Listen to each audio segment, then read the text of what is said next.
All right, good morning, everyone. Does this officially call the meeting to order now then, Sophia? Cool. We'll call the meeting order now. Thanks everybody for joining.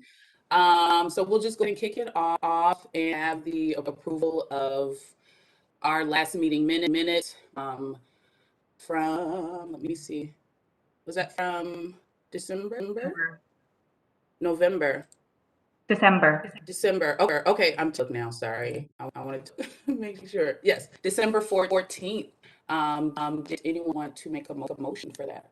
So moved. Awesome. Anyone second? John will second. Awesome. Thank you, John. And so that motion is passed. And then we have next on our agenda, wanted to appoint a new committee co-chair. I'll give a little background on that, if you don't mind. And sorry if echoing. I don't know if... On my end? No, do I sound like I'm echoing? If not, I'll just keep talking. You sound fine from my Sophia. Okay, then it's on my end and I'll just ignore it. So for folks that maybe don't know, Mike Steinhauser, our other committee co-chair, sold his building in Robbinsdale and is focused on other parts of the city right now. So we just have Felicia chairing the committee, and while she probably could do it all by herself, just in case there's ever conflicts in her world, having a co-chair that can step in and help her out where needed would be super awesome. So if there's anybody that would be interested in co-chairing with her, we don't have to decide now, but if there is somebody that is interested, please express said interest. Otherwise, we can follow up an email afterwards.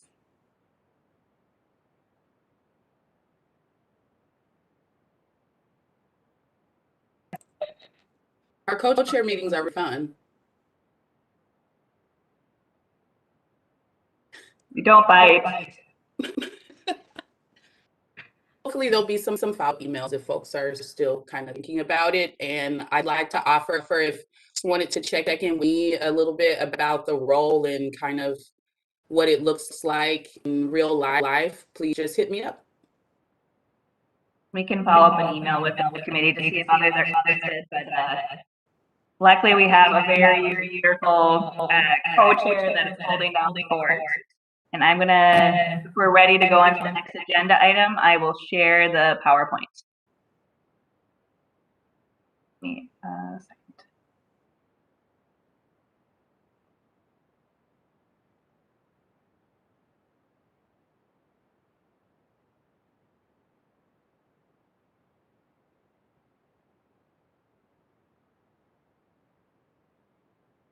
Okay, I gotta get the chat back up. Can everybody see that okay? Cool. So Dan and I are going to walk through a little bit of what we heard from the community, as well as what we heard from our city partners, and kind of how we are pulling that in to the final report. So to just kind of kick us off, the comment period was from December through January 5th, and we got comments through a lot of various sources. So folks using our comment form, just emailing me directly, the cities sent letters as well. And we also got a bunch of comments on the interactive map. I would just like to give a shout out to the cohort right now about the comments on the interactive map, because that has been a source that that group of folks have really pushed people to comment on, and so we really appreciate that. I think we've driven people got used to that source, and so we've really driven a lot of comments that way. We also got a bunch of folks out at both in-person and virtual open houses, and got not everybody that attended the open houses provided comments in the informal forums. There was also just kind of informal conversation, but 55 comments are the comments that people decided to formally write down for us. Just kind of breaking down the interactive map just a little bit to kind of show the geographic distribution of where we got comments. We got the most in the Lowry West Broadway area, but then still also a lot in the Robbinsdale area as well. So what I'm going to go through now is to talk a little bit about the overall themes, and then I'm going to talk about how we kind of sorted all of the comments that we received into the various project goals, and just give a little bit of a snapshot of how those kind of themed up. In your committee packets, we sent all of the comments received. So if you are so interested in reading every single one, please feel free. And so I'm going to go through the public comments, and I'm going to turn it over to Dan to go through the agency comments in a high-level summary. So some of the overall themes are just, efficient transit, selecting routes that serve destinations, thinking about other investments. We got a whole set of questions around, just the kind of supportive infrastructure that comes with LRT. We really encourage people, your comment doesn't need to be long. It can be just, short if you want. And so we also just got, some one-sentence comments that, expressed support or opposition, or, longer things to that extent, but a little bit about it. And then there's a whole set that just kind of folks ask for specific additional information. Kind of a little bit about how overall the comments broke up into kind of categories. So about 17% are kind of the minimize the impact. So talking about a various impact that people were concerned about and asking us to look into it. The 14%, that's kind of the supportive infrastructure, right? So if you're doing this project, you also need to do this, or if you're doing this project, you also need to think about this. About 29% really were about what this line serves and why.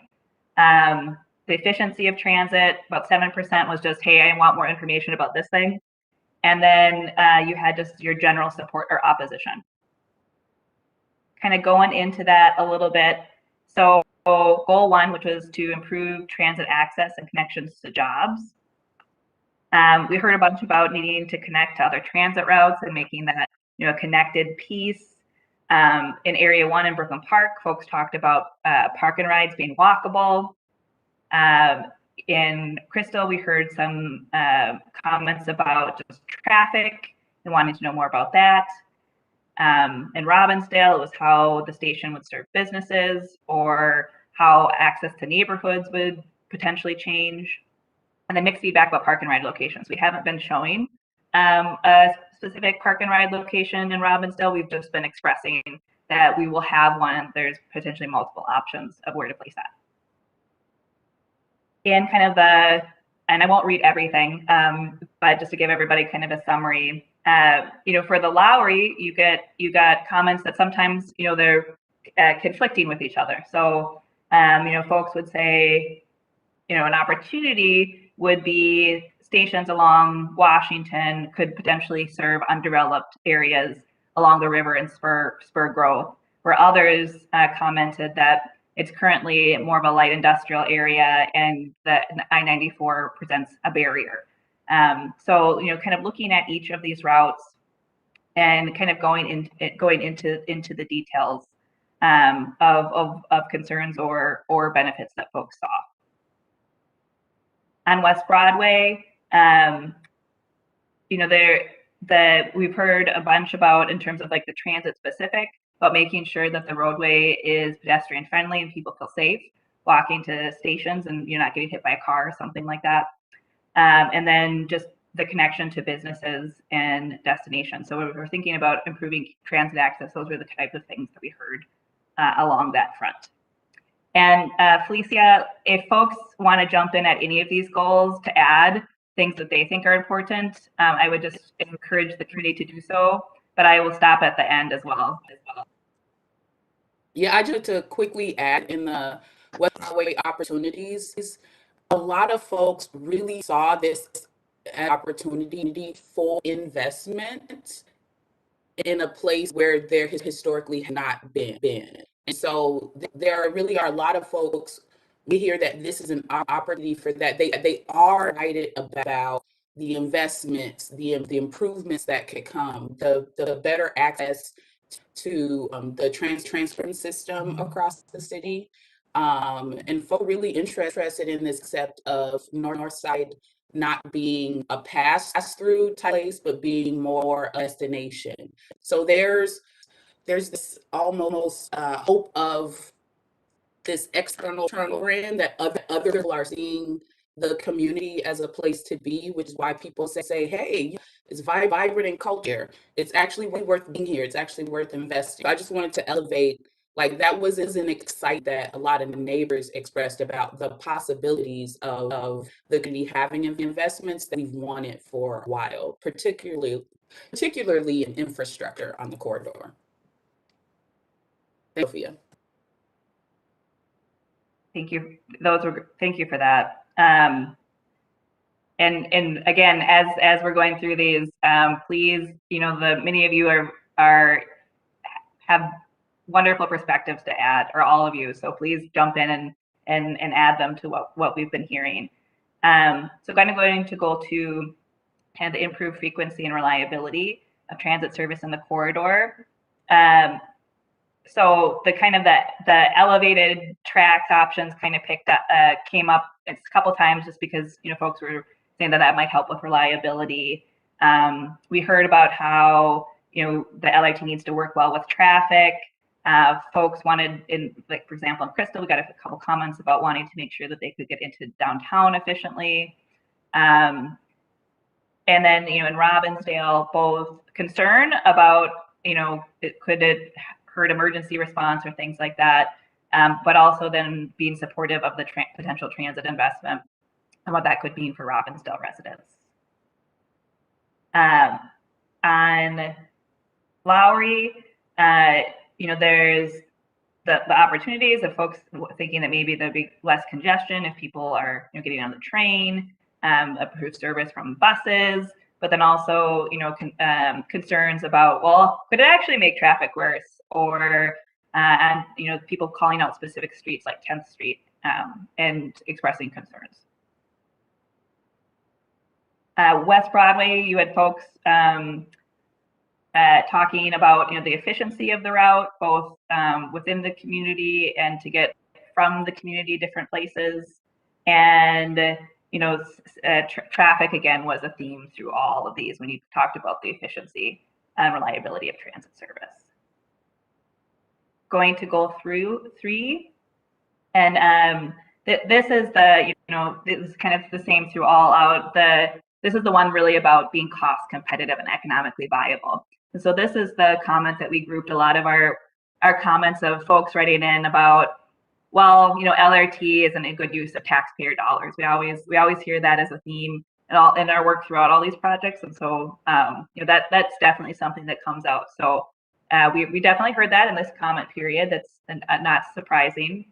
And a little bit too about, well, if you're already spending money on roadways, if you're re-spending that money was also something that kind of came up, and they were almost the same through all. For Lowry West Broadway, those roadways haven't necessarily been reconstructed as recently, and so more of the comment was, is it a good use of public funds to completely redo a roadway? So I take goal 3 of where most of the opposition comments fit in terms of that percentage. Going to goal 4, and this is the support communities development goals. I think this is the goal where this committee has in the past provided the most feedback about, and so would really want to make sure we're capturing your sentiments and about this topic in particular. And we didn't get from the public as many comments from the Crystal Robbinsdale area. We did in the Brooklyn Park and Minneapolis area. So in Brooklyn Park, it was being supportive of TOD and of those opportunities. And on the West Broadway and Lowry option, so folks talked about on Lowry about the desire to build up those business nodes and what kind of options you could see, and then mentioning vacant land and could that be more of an opportunity for affordable more housing and also just affordable housing in general.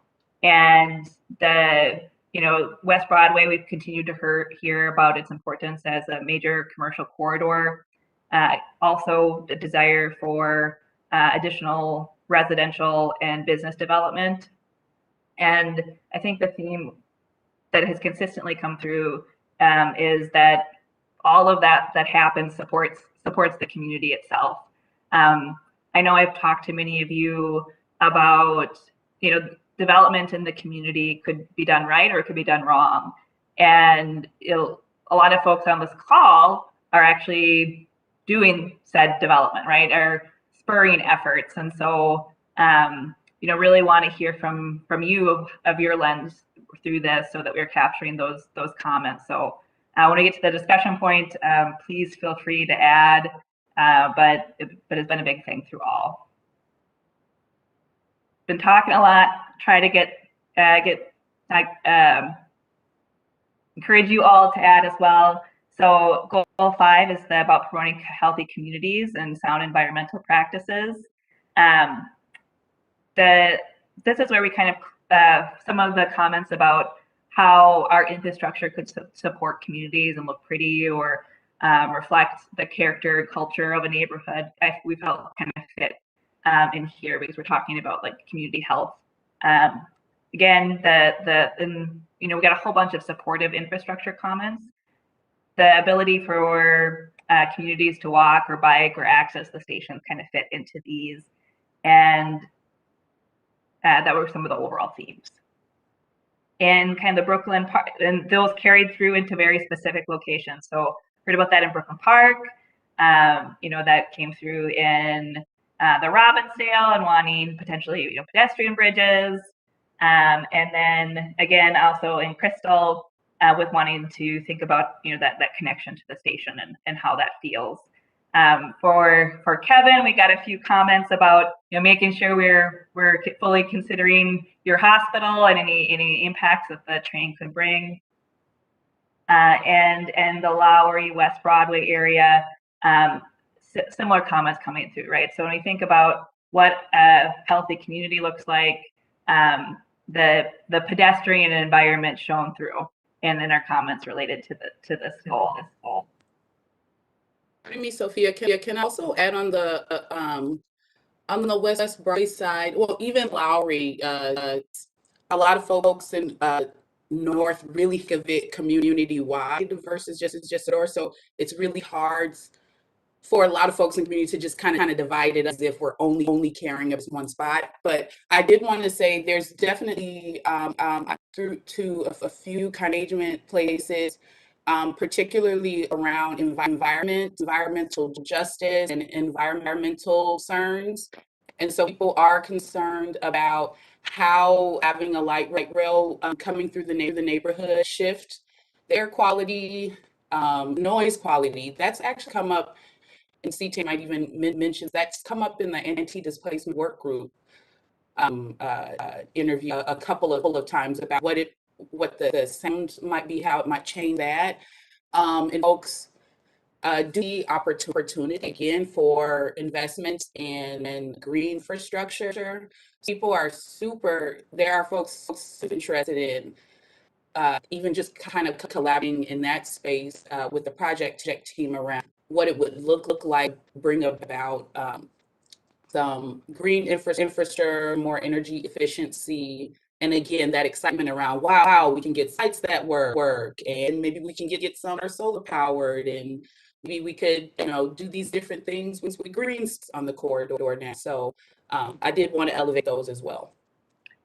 Thank you for doing that. And I think that is an area in terms of green infrastructure that is one of those items where we don't have all the details yet because we haven't gotten to that point of design, but the project team could think about how we discuss those potential opportunities with this project in a final report.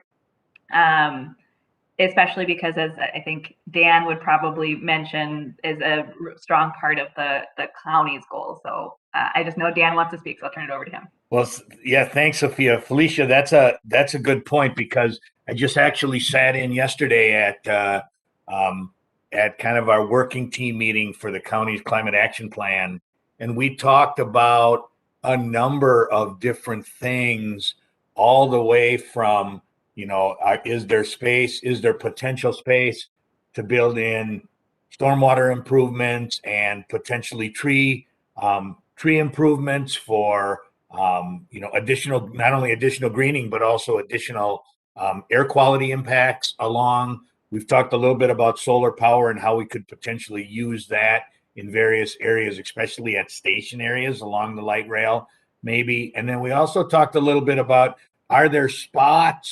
could there be spots in any of the communities where, if there's some surplus property that's available, could we even put in, say, urban gardens or urban farming areas to help with food as well? Robbinsdale is a perfect example where Robbinsdale shows itself as a true heat island where in the downtown area, if building light rail means we lose some green infrastructure, how do we build back in various areas some of the similar tree plantings and tree canopies and areas like that where we can make that happen? So this is a pretty big deal in terms of goal 5, and I think it branches out into this whole idea of building a light rail project in and of itself. A transit improvement can be environmentally positive, but what other things can we build in adjacent to and as part of a capital project like this to help advance some of those goals? And so I think between state goals and county goals and Met Council goals and just working with all of the municipalities and the community, we'll get some things in there that'll hopefully improve those areas.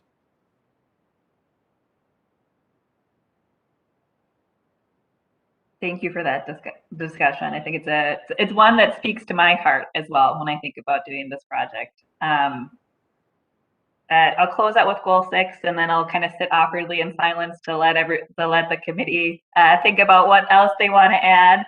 And the last goal is, advancing local and regional equity and working towards reducing racial disparities. One of the things that we heard kind of through the comments is, and kind of put it in overall, even though it's kind of specific to Minneapolis, was we had a few, some comments along the lines of, well, you should invest in both routes. What does transit look like on the route that's not selected? And overall, the displacement conversation and kind of the work that, Terrence is going to be leading the anti-displacement efforts, but just really highlighting that and making sure that that work is tied into that goal. I think people noted really that what comes out of that group is really going to determine how successful this goal was. Again, about the investment opportunities, but also really highlighting, there's parking and business impacts during construction. And I messed up with a bullet here. I'm missing a bullet. Typo, I will fix that. But kind of some of the major concerns that we've heard, kind of throughout this past year related to this goal definitely came in the comments that we just received. So Dan's going to just highlight a little bit about what we heard from the cities. But before we keep talking more, Ian, Jackson, either John, KB, Tim, Jimmy, any thoughts that you would like to share about what really needs to get highlighted in our next report related to these goals and what the community has shared with us? This is KB. Good morning, everyone. How's everyone doing? I think the community engagement needs to be highlighted. I think the consensus for some people in the community is that the route has already been decided and they don't really have an opinion. It's as if we're trying to convince them that this is something that they want to have. So if they're, the magnitude of the community comments and engagement, I think needs to be highlighted, and the steps that are being taken to ensure that we don't have racial disparities and displacement.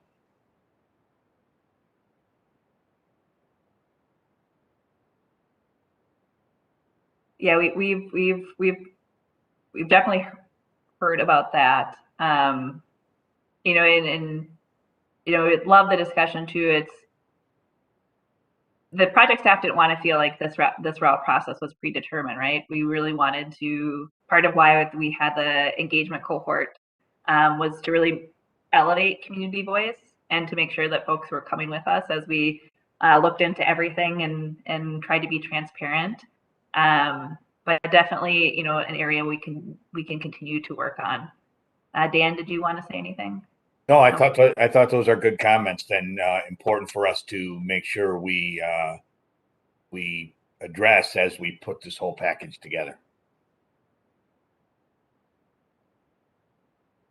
Can I ask a question? Of course. Maybe this is naive on my part. I'm not certain how this works, but if you land on a route, my assumption is that some of the pushback has been just how the route's going to hit the highway, whether it's going to be lifted up, whether it's going to stay down.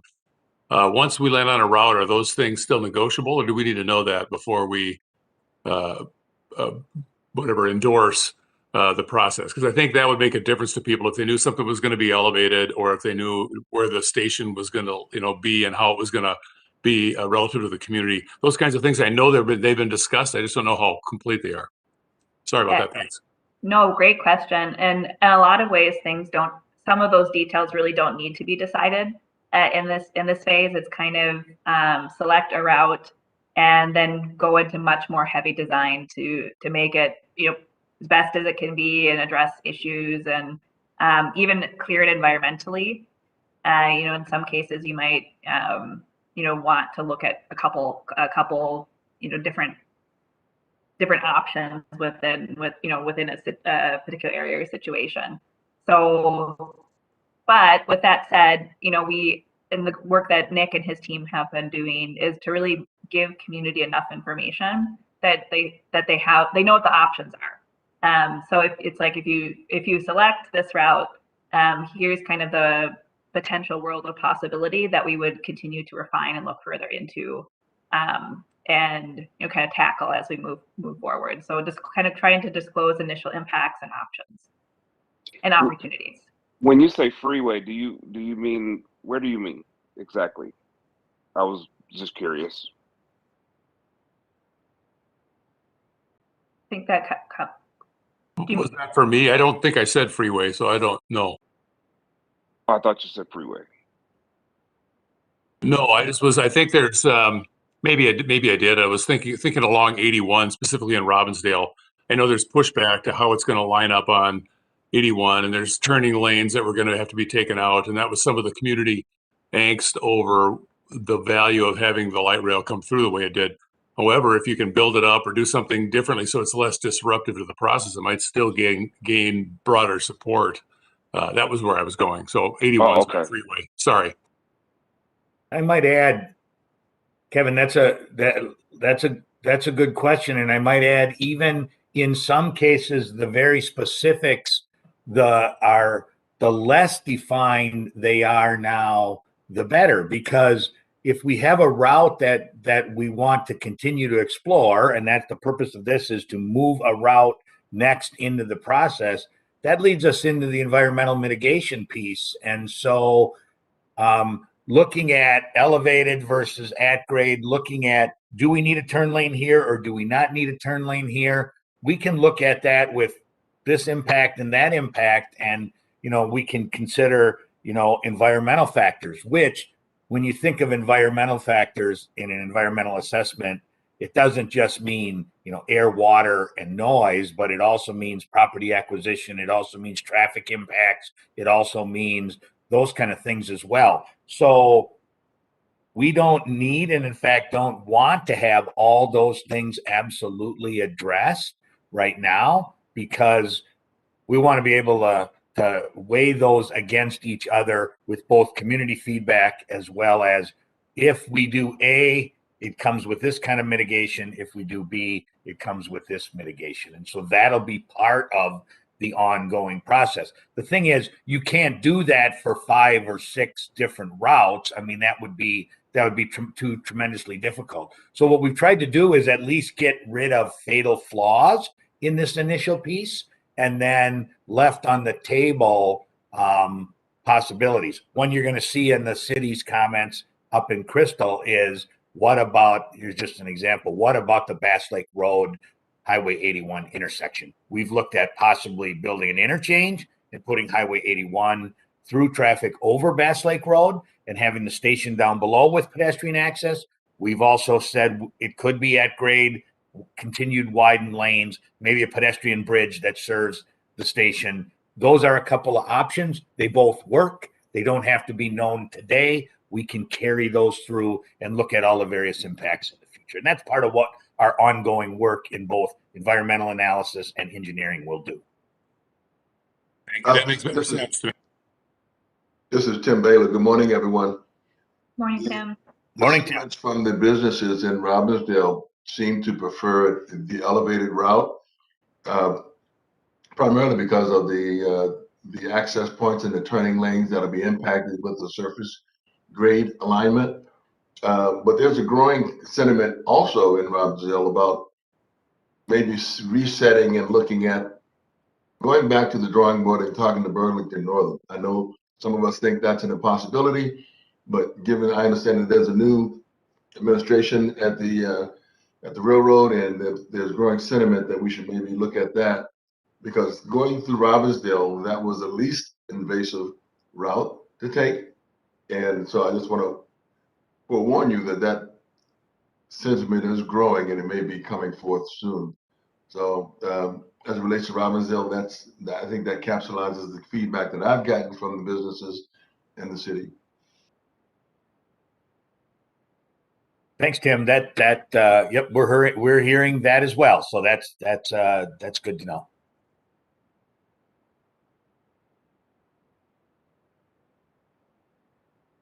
Other thoughts? Those that are quiet. I feel like I'm in my mind, the other thoughts are like, okay, if I want us to be able to make sure Robbinsdale is okay. So I really appreciate Tim raising those points today, particularly for watching this who aren't like a part of this, right? So I think that context is important as people are starting to hear things happening in Robbinsdale.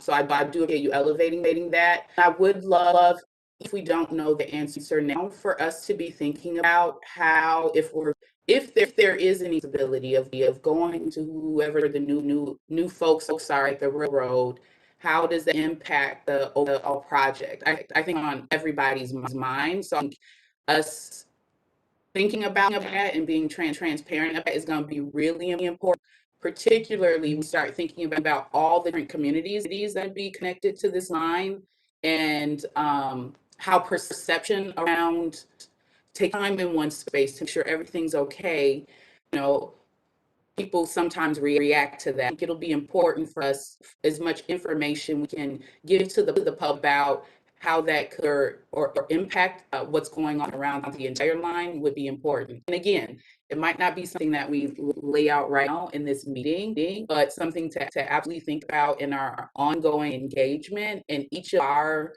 each in this committee's role. We're talking to folks out in our community. So.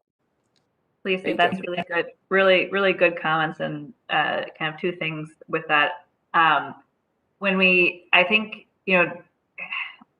translating across communities, what we're hearing is really important because this is one line, right? And, for example, there's themes that come up in every single city, right? Let's say pedestrian safety. We hear in every single city, similar comment, where there's also comments that are unique to various cities. And so trying to pull that forward.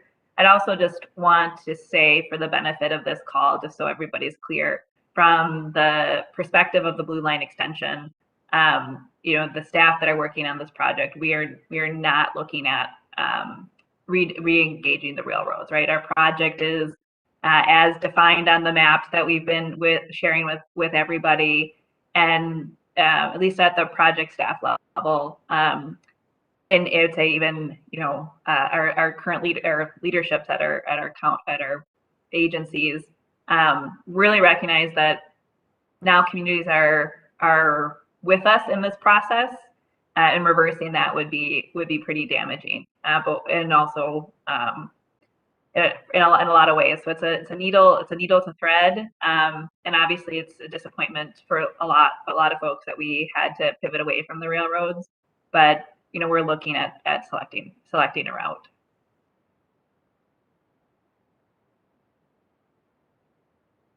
Okay. I'll let Dan maybe go through his piece, and if there's any other thoughts or comments from the committee before we turn it over to see Terrence to give an update, we can have a little bit more discussion. So Dan, you ready to take it away? I am. Go ahead. So with the packet that Sophia sent out, with all the various comments, you'll see it's like 70 pages or something like that. And there's a whole bunch of pages of individual comments that we received. But also we did receive letters from 5 municipalities, from Crystal, Robbinsdale, Brooklyn Park, Minneapolis, and Maple Grove as well. Their responses to the draft report are also included in that packet. So you can read them in their entirety. Some are letters, some are resolutions from the city councils in those cities. Each of them kind of lays out their thoughts about this piece moving forward. We tried to kind of summarize a few key points, but certainly if in your city that you represent as a business advisory committee member, or all the cities, if you're interested, you can take a look at their comments in detail and see where they're coming from, what they're thinking. Couple highlights that we put in: Brooklyn Park talks about continuing to support this new alignment and this change. They also provide some feedback about the importance of looking at pedestrian access at the 63rd station area. As you know, when we were on the railroad alignment, we had a skyway that came over the freight tracks to the station platform on the east side of Burlington Northern's tracks. Now with a station potentially in the center of 81, how that pedestrian configuration works and how that moves forward is something that we'll have to look at. Also, we purchased some additional properties up near 73rd where we build the flyover. So development opportunities there in that area is something that they highlight as well. So those are couple key factors in Brooklyn Park's response. In Crystal, they talked a little bit about what I talked about before. How are we going to deal with continuing to be concerned about how we're going to deal with vehicle mobility? Parts of the 81 that are 6 lanes today, in order to accommodate LRT, we're proposing to make 4 lanes instead. We think that fits. What the city still has some concerns. Will that work? What kind of studies ought we to do to look at to make sure that's viable, as well as, wanting further investigation and input about at grade or grade separation at Bass Lake Road, both from what does that do from adjacent property impacts and development, to what does it do from pedestrian impacts, to what does it do for traffic along 81 and all of those factors. So that was a focus that was in their letter. In Robbinsdale, we talked a little bit about these before. Robbinsdale says, hey, we're kind of compared in area 2 to the Brooklyn Park Crystal area north of Highway 100. We think the final report ought to evaluate impacts and goals in Robbinsdale different than that. And so we think it's really, we agree with that, and think really Highway 100 becomes the stopping point. So 81's character kind of changes from north of Highway 100 when you're in the very north part of Robbinsdale, Crystal, and the south part of Brooklyn Park, versus when you're south of 100, where it's a 4-lane road through downtown. So evaluating those differently. Robbinsdale also says you ought to talk about in the final report what a no-build option would mean if we didn't build a project here at all. And that also tends to lend towards what Tim built a no build on 81 kind of an idea. And so that was some of Robbinsdale's feedback. Minneapolis's feedback was definitely wanting to drill down into more quantitative number issues to really help them be able to support a West Broadway versus a Lowry option. And so, of course, that's the part of the report and the part of the part of this whole alignment discussion where we're actually going to make a recommendation between two routes, which the draft report frankly says could work. And so, you know, as you look at the draft report, Lowry, Washington would work for LRT, West Broadway, and Lindale would work for LRT. But we're going to build LRT on one of those routes. So to help recommend which one is better to help get after some of that. And we're working very closely with Minneapolis on a weekly basis to help pull those factors together. And then Maple Grove, as a member of and attending the CMC, is definitely promoting some interest in how can you design this Blue Line extension project so that it doesn't preclude and potentially allows the option in the future to accommodate a spur up to Maple Grove. Where exactly, how exactly, not specific, but let's make sure that we don't preclude that ability with the design to take something that may either extend to Maple Grove or spur off to Maple Grove or allow for a kind of a connection into Maple Grove. And so that's part of their response. So we really appreciate, I mean, this was very important feedback for us from the municipalities because it's based on, you know, not only their feelings as elected and staff officials from the city, but also, you know, reflecting what they've heard in their communities from their residents and their businesses and all of the work that they've done in each of these communities, as well as the feedback that we've received as well. So this is part of our focus, and this will be, you know, the pieces that are within these letters will be used to help kind of guide the preparation of the final report as well. And more importantly, I mean, to get back to a little bit about what Kevin had asked about before, there's things in these letters that are certainly, if not determined by the final report, certainly guides for us as we continue the process about what's important and what we need to continue to take note of and continue both on the environmental analysis and engineering work to identify as we move this route process and the whole project process forward. So very important information. Thanks to the cities for this work and for this time that they've spent with us over this year to help pull this together. Sophia, I'll let you take this, and I'm happy to answer any questions as well. So I have a question. I have a comment. This is Tim Baylor again, and this is my personal observation. And I would like to see the city of Minneapolis be in a more proactive role instead of a reactive role. And the timing of this process and the status of the city government at this time does not seem to be in sync. I mean, we've got a new city council in Minneapolis, we've got a new city structure. We've got some serious issues that certainly take priority over this, like public safety. And I know that there's focus not on this project from the city fathers and mothers and policymakers, but I think they need time to do that. And so if somehow we can slow this process down as relates to going through the city of Minneapolis, whether it's Lowry Avenue or Broadway Avenue, I would like the city to be more grounded and comfortable with talking amongst themselves, talking directly to the community themselves and their constituents to have more proactive and hopefully positive input. That's all I got. Don't want to be disruptive, but this is my personal opinion.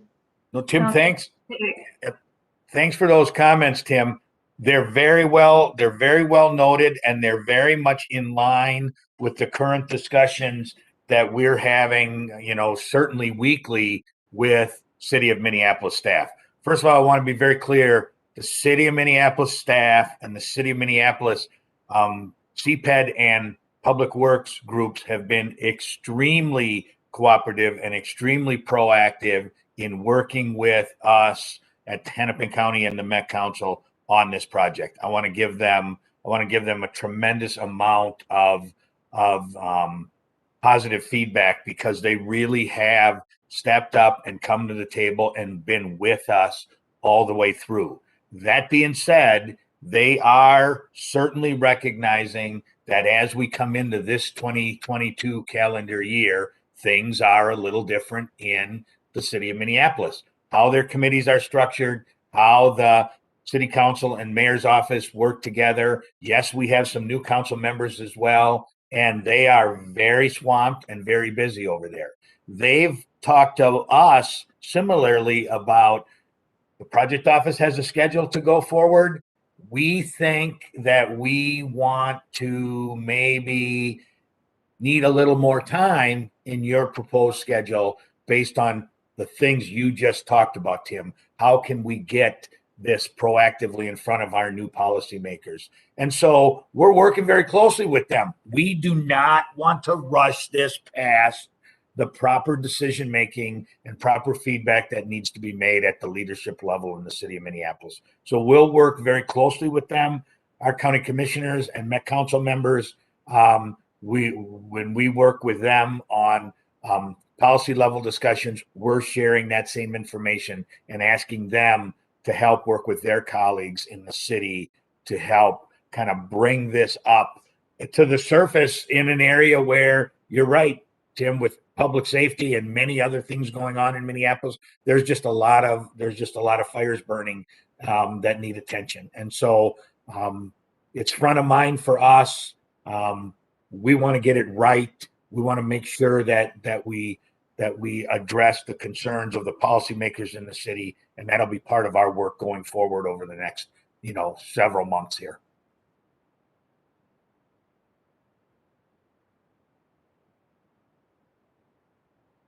Okay.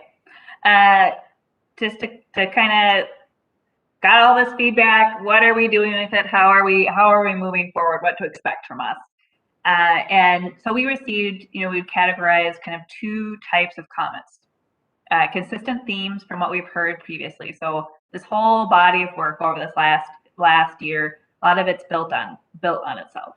And just because we've heard it before doesn't mean that we're not going to do things differently with it in the final report. And what I mean from that is that, when you get many comments on a similar theme, you want to make sure that you're highlighting that in your analysis. And then there's the comments that, folks want a little bit more. And that is where we can really sink our teeth into and make sure that we're addressing those items in this next round of reports. And in some ways that is looking at things more, or in some cases where we did analysis but didn't necessarily highlight it as much or explain it, thinking about how to do that going forward. So that second bullet is really what the staff is leaning into and focusing on in the next month or so as we get the next report together. And so they'll pull all that into the route modification report that we'll release this spring. And because the draft report didn't include a recommendation, we'll still provide 30 days for community to basically comment specifically on the recommendations that are made themselves. And then that will get us kind of to the end of the process after the close of that comment period. Pause there for any last thoughts or questions before we turn it over to see Terrence to give an update on how the anti-displacement work is going. Can I ask a quick question? This is KB. Go ahead. Am I mistaken, or was there a letter from CPED that was attached to the packet that you sent to us? Yes, there was a letter from the City of Minneapolis that we consider are part of the official comment period of the draft report. Okay. And that was included in the packet. Yeah, KB, the letter comes from the Andrea. letter is signed by CPED director and Public Works director. So Yeah, that's what I thought. it's in there. Yeah. Okay. Thank you. Any other thoughts or questions? Okay, see Terrence, I think it's yours. All right. Well, it's good to be with all of you again. Just coming to give y'all sort of a brief update on where we are with the anti-displacement work. I kind of generally feel like we're it's that below the water ice that we're building up right now. It is kind of not reaching to the surface, but just want to make sure that y'all know generally where we are. The big thing, and I'll go into this in a little bit more detail in a couple of slides. The biggest thing that we're doing right now is we're interviewing for anti-displacement working group members, principally the community members. If you remember, we're looking for generally a 21-member group made up of folks from government, folks in community, both part of organizations and not part of organizations, as well as philanthropy. So the big thing is that we're interviewing that. We're hoping to have those members set by about February 11th. Which I think we're on track to do, and but I'll go into it in a little bit more detail. Generally, we're hoping for that first anti-displacement working group meeting to be in late February, but once we get all the members on board or identified, we'll sort of solidify with that date. Hoping for, February 23rd, 24th, but we'll just have to see what's available around that group. The good thing is because we're in this smaller or less number meeting schedule, we're kind of not in a crunch for time. So I think if it dips a little bit beyond that, then we'll be fine. But I think we're on track to make that happen. Just so y'all kind of generally know, I don't know if I put this out for you before, but last time we talked about going to these big Saturday meetings, full day Saturday meetings. So just generally knowing which months we're pushing towards. Where May will be the first one. Lessons from existing blue and green line light rail, as well, including the blue line extension planning. So what we've learned from before this time, we're hoping to talk about in May. In September, we're hoping to talk about housing and cultural displacement. October, business displacement. In February 2020, I should put 2023. February 2023 for finalizing the recommendations. So, again, these are the big Saturday meetings where we'll be talking about research. We'll have community experts to come in and talk about it, and then we'll really be pointing towards different policies that we can sort of learn from and potentially recommend in this context. Qualitative and quantitative research has begun. I sort of have a slide later on in the presentation to talk about exactly where we're at for that. And then we had a really good meeting. I really appreciated to Kathy, Dan, and Sophia, and Joan, who I don't think is here today. We had a great meeting as a, Kira team plus Kira team extended onto this working group extended meeting on last Friday. So I think we had some good conversations to queue up for us about overall outreach and engagement on this project, sort of merging or not merging, being in close relationship between the alignment planning and the anti-displacement working group. And so I'll talk up a little bit about that too as well. So jumping to the next slide. So to this point about working alongside in community. So, broadly what we hope is obviously there's the anti-displacement working group, but there's also just a way we connect to community as a whole. And I think there's a couple different ways that we're thinking about doing that.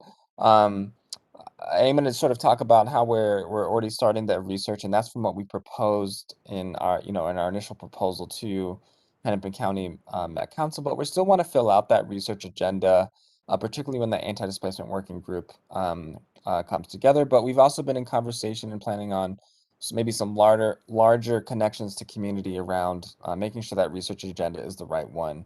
What fully capacitates y'all to make recommendations and to say yes or no to the things that are put out from the anti-displacement working group. We've thought about and we're bringing in, government folks into the anti-displacement working group itself. And so we sort of talked about that structure. But also know that, around those timelines for those big Saturday meetings are also going to be big opportunities for us to be in community to talk about, that research, to talk about what the anti-displacement working group is up to, but as well as to get feedback around each of those different items in a very similar way that we'll be asking the Anti-Displacement Working Group. So around those, that May, September, October, February timeline, you'll also see kind of in that same month and months after times where we'll be doing things like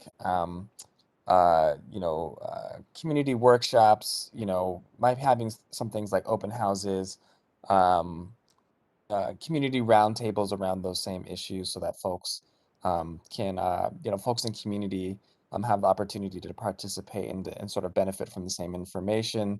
We're also thinking about those big Saturday meetings being at least partially public or fully public, but we'll sort of plan that together with the Anti-Displacement Working Group once they're on board. So I just wanted to have this slide in here because I don't want folks to think, and I want the expectation to be, that we're not just connecting to community through the Anti-Displacement Working Group, but there will be this broader connection as well too. So we're planning that, definitely looking for folks' thoughts around that. We want to be quite creative. We're already thinking about a partnership with some art-centered folks in order to even just sort of communicate the data, the complex findings in more accessible ways. And so I think we want to dream alongside y'all, and I think we have the time and the space to think about ways in which we can really exist outside of the Anti-Displacement Working Group in community about the anti-displacement work. So just want to create that expectation, set that expectation, and I expect those details to be really solidified, especially as this Anti-Displacement Working Group is identified and is onboarded as well.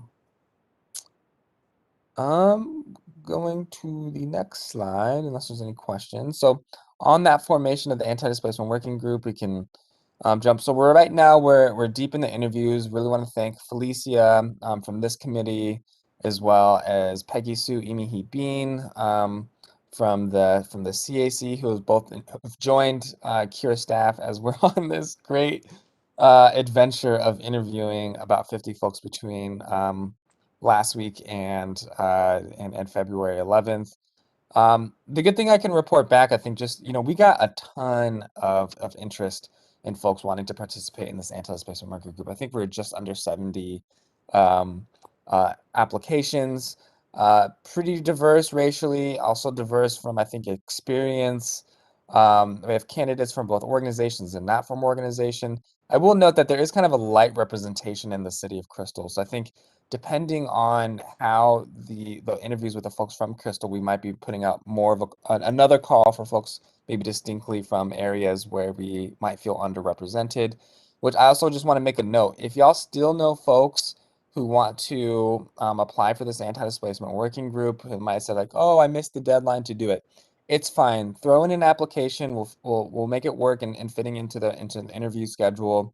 We're not closing anybody out. We just had to set a date for folks to get something so we can get this process started. But that's for all of you. I'm being particularly in the business community, business connected community. If you still have folks who might be interested in this work, get an application in. We still have it posted on Kira's website. I believe it's still posted on the My Blue Line EXT website as well, so you can find the links through both of those pages, or just send me an email and let's just make it happen. Let's get folks in here. We don't want to leave anybody left outside of this process.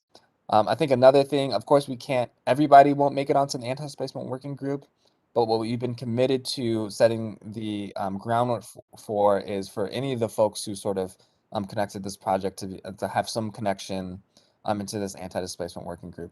I think we still need to be creative on exactly what that looks like. Maybe they become interview participants or focus group participants or World Cafe participants. But anybody who sort of walks through this door, I think we're finding the opportunity to make that connection and folding into this anti-displacement work as a whole. In addition to the community representatives, we're identifying philanthropic representatives. I sort of am naming our ideal foundations, and some of them, I think, one of them, say Phillips and the Minneapolis Foundation, they are just an applicant within the Anti-Displacement Working Group process as a whole, which is great. They identified themselves, but also working to identify folks at these other foundations as well to fill up those spots. And the governments too are identifying their representatives and putting together internal working groups as well. So really excited about that. All I can say, this is going to be a powerhouse group. Felicia, I don't know if you want to say anything because you've been in on the interviews, but it's gonna be tough selecting from this group. Really, truly an all-star group of people. Sheesh. Yeah. Please, yeah. Yeah, definitely. I've been just very impressed with super diverse sections of folks who we've been interviewing. I mean, wow, you know, those who recruited folks and suggested folks join, thank you so much.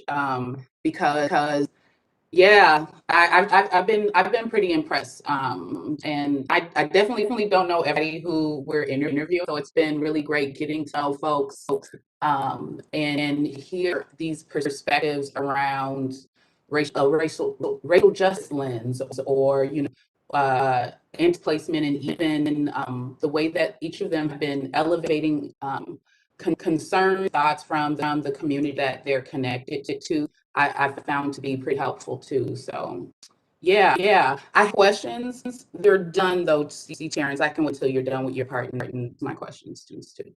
Right on. Okay, yeah, sounds good. Thank you for that testimony into the quality and amazing group of candidates that we have lined up. It's been awesome. To the research plan, I just want to sort of highlight the things that are underway. So I think you've seen this slide before.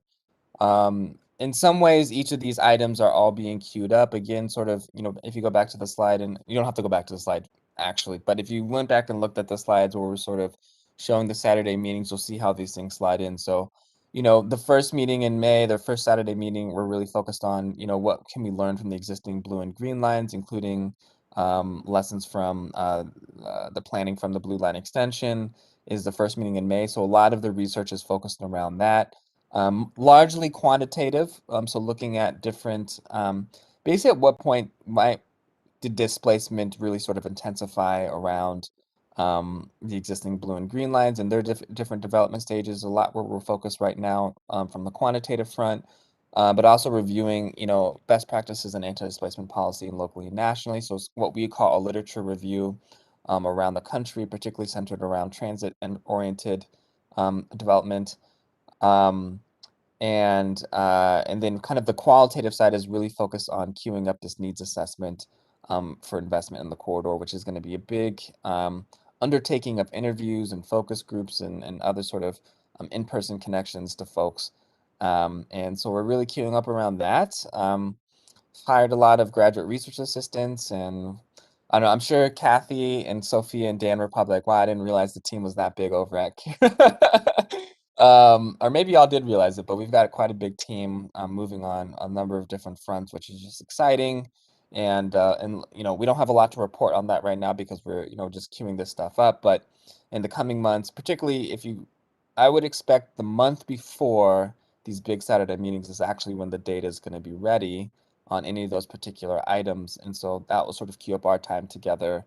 When we're thinking about May, so in April we're going to be talking about the existing blue line and green line development. Well, August we're talking about housing and cultural displacement. I'm forgetting the months that are right before. Just before the month before, we'll come and talk about. That'll also give us a time to sort of talk about how to prep this information to be presented in community and to be shared as well. So look out for that.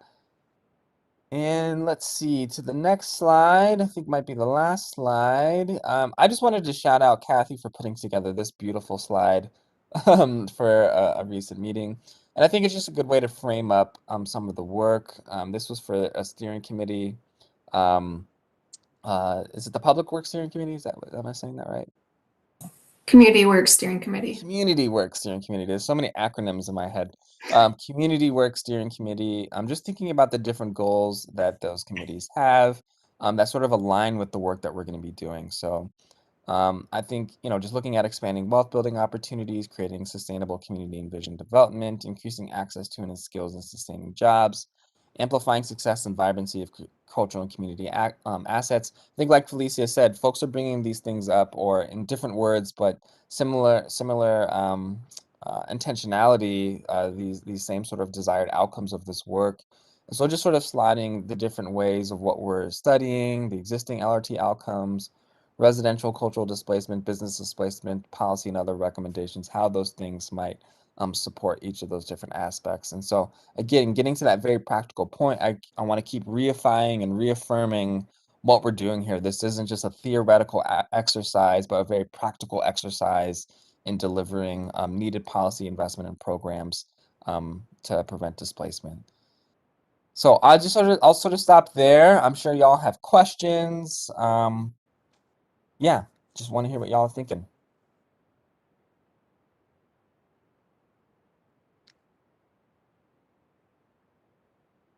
I did have questions. Yeah. A couple of thoughts really quick. So I wanted to know if I feel like there is opportunity right now to start talking more publicly about the anti-displacement work, even this process around like interviewing folks and things like that. I just wonder a little bit if you're also kind of killing some of that, like there almost seems to be I don't know if it needs to be a campaign ever, but I think that could be ways to publicly talk a little bit more about displacement, like outside of these meetings, and even just on the process, that timeline.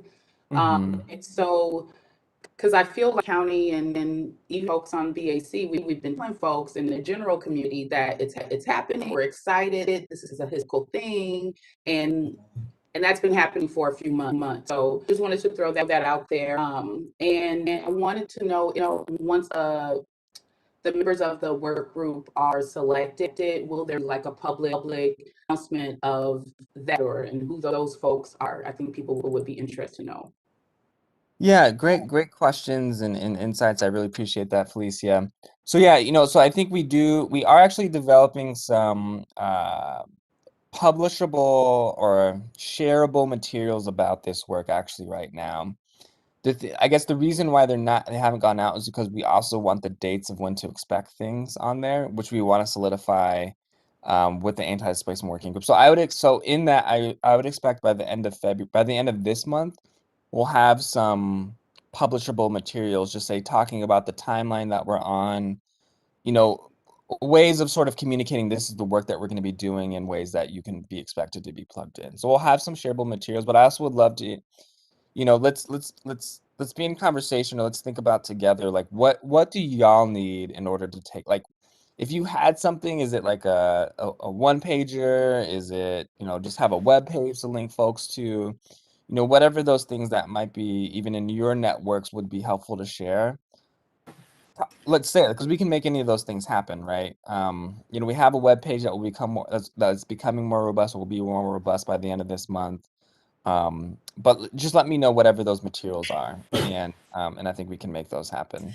To that, Felicia, too, I just wanted to say that we have been talking at the county about storytelling of what, some things that we did here, right? And so however that comes about, I think we could do that in the forefront here to keep people informed about, okay, this is what we did here, and here's a story around that. So we're thinking about that as well. Yes, I absolutely agree. And speaking of that, I have some footage that was sent to me by the Small Business Revolution. So it was this, without going too deep into it, was this TV show that national television focused on. One of the areas it focused on was West Broadway Avenue. And so there were comments from people in community, people on the show about the Bloom line, because it was talking about, one of our small businesses and how could that impact something so important to community. At any rate, I actually have footage of people like Dr. Brittany Lewis, community member like the late Bill Cotton, even also myself, talking about project, and there were some really great insights that were pulled out of that. I need to how to get that to you because I have it like on a hard drive. So I don't know, should I connect with Joan to figure out a way to get even that? I think that could be some helpful content as well to share in storytelling. And then I do know on the engagement side, there some of those groups had really great videos and maybe some reads of some of the work, which also included insight from folks in community. So it might be worth, again, Joan's not on the call, so I know you probably speak to this quite a bit, but she knows, and I think she might even have some of that material as well. We're looking to do some storytelling. And yes, see, Terrence, I'd be happy to connect. Joan, I missed you. I'd be happy to connect on, so we can brainstorm, and I can probably forward you to some folks who can help make that happen. I think Jamar and them might actually have some of those videos that you had them start on. Yeah, Kiara was the engagement person, so I know she has some stuff. I think they're done with it. Okay, cool.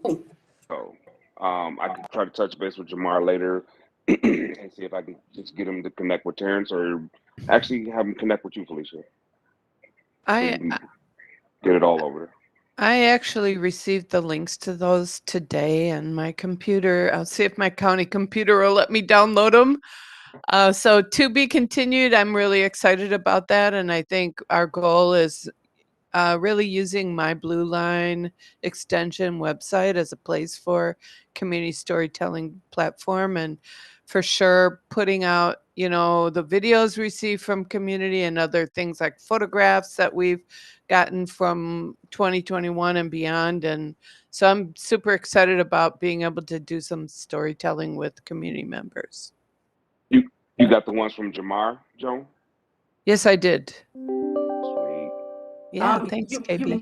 Even the Blue Line Coalition might also have some stuff. I attended an event that they had last week. It was really great because we had folks in community sharing stories, and some of them even had like more historical context around this too. So might be also a source of some info or storytelling content.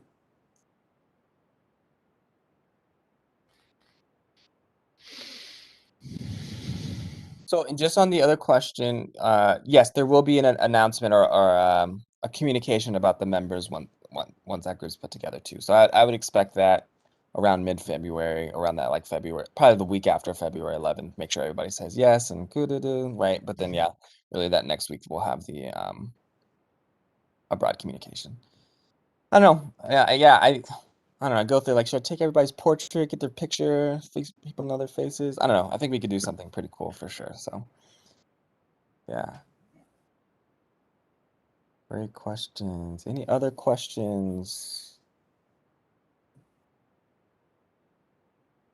Okay, folks. Well, you know where to find C. Terrence. If there's any follow up, you know, we will continue to have him come back and give this committee updates as the work progresses, so everybody here is involved in what's going on. And kind of just to kind of close out the meeting a little bit, our next meeting would be in March. Right now, project staff is recommending probably canceling our typical March meetings, and that would be, we want the next meeting to be kind of draft report, or not draft report. I keep saying draft, even though it's not draft anymore. On the route modification report itself, we are still working on a target date for exactly when we release it, but we're pretty sure it's not March. It's probably at least April sometime. So either way, we'd want to have an April meeting, whether it's our normal meeting or a special meeting. Just, you know, C. Terrence will have things going with the anti-displacement. Even if the report isn't fully out, we'll have some updates on kind of how that's going and maybe some additional analysis to share.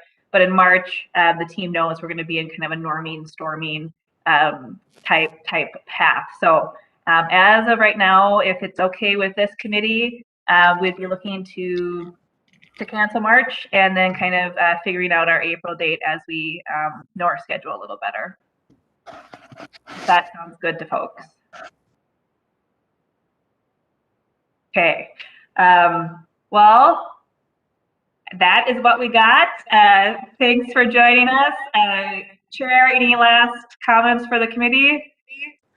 No, not much. Thanks for joining everybody joined day. And I think if we're going to take that time off in March, it's a good opportunity for us to tap at any of the engagement events or we create some for the community to tap and get some updates from us.